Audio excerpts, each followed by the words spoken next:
Je m'appelle Flavie, j'ai 31 ans et j'ai créé Herbivoriste en mai 2022. Herbivoriste, en fait, c'est un food bike. Donc un food bike, c'est comme un food truck mais à vélo. J'ai fait le choix du vélo pour correspondre à mes valeurs écologiques et je propose de la nourriture 100% végétale à partir de produits bio. On a plus de 90% en bio et puis du local majoritairement, tout ce qui est surtout au niveau des légumes et puis certaines légumineuses comme les pois chiches, les lentilles qu'on trouve en Côte d'Or.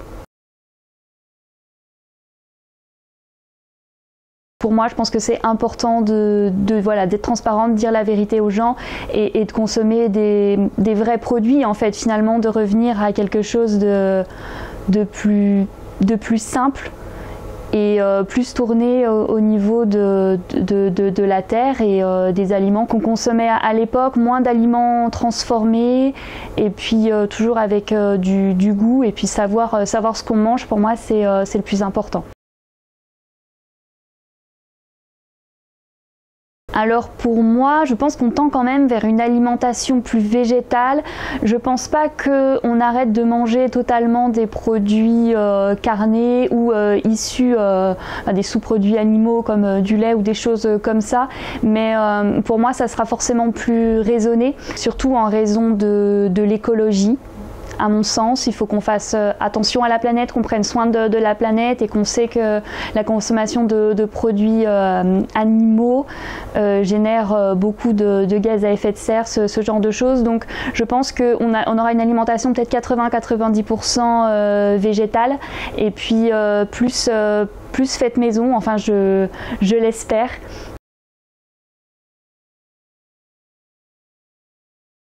Je pense que ça aura un bon impact parce que quand on sait les bienfaits de l'alimentation végétale, moins de maladies cardiovasculaires, voilà ce genre de choses, même des bienfaits, voilà quand on mange quelque chose de, enfin moi je me sens bien personnellement quand je mange quelque chose de sain, qui a été bien préparé avec des bons aliments, du goût, donc je pense que ça aura un impact très positif sur notre santé.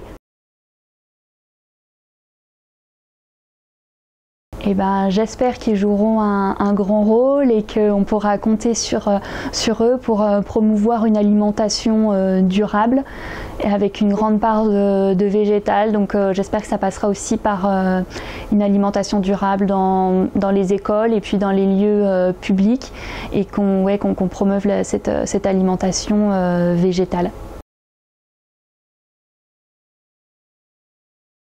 De changer en fait l'alimentation parce qu'aujourd'hui on a une alimentation qui est très carnée. Pour moi ça va être un défi de passer à une alimentation plus végétale, après cultiver des choses qu'on a un petit peu laissé de côté ces dernières décennies, revenir à des variétés anciennes, voilà ce genre de choses. Et pour moi ce sera le défi majeur, ça va être toute la transposition en fait de l'alimentation qu'on a aujourd'hui à une alimentation plus durable et plus végétalisée. Ça sera compliqué parce qu'on sait que les terres sont plus appauvries en nutriments par rapport à ce qu'on avait il y a une centaine d'années. Donc j'espère qu'on pourra, après on sait qu'on a des techniques aujourd'hui pour enrichir quand même les sols sans produits chimiques, donc j'espère qu'on pourra développer ça et favoriser l'enrichissement des sols, arrêter les produits chimiques ou alors les diminuer au maximum pour pouvoir garantir des aliments sains. Mais pour moi ça passera forcément par une consommation d'aliments bruts en fait, qui vient de la terre, qui a été produit localement et sans pesticides.